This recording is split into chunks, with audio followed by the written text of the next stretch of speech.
ostsin omale külgkorviga mootorratta, et kuuluda duelliste meeste sekka.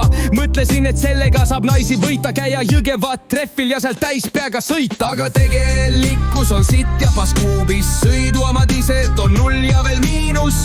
Pidureid pole ja käigud ei püsi, kogu see kompott on paras kusi. Naine viia päikeseloojangut vaatama, lapsi korvis uhkelt ringi vedada, saada pilkusid ja tunda end kunnina, aga pigem või tunda end mina. Tegelikkus on sitt ja paskuubis, sõiduomadused on 0 ja veel miinus.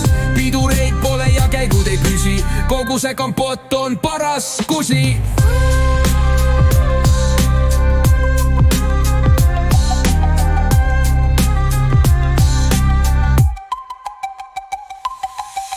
Kütust võtab 10 100-le, süüde nussib ja mootor turtsub, värv koorub ja rooster ründab, elektron süüde lihtsalt ei kõlba.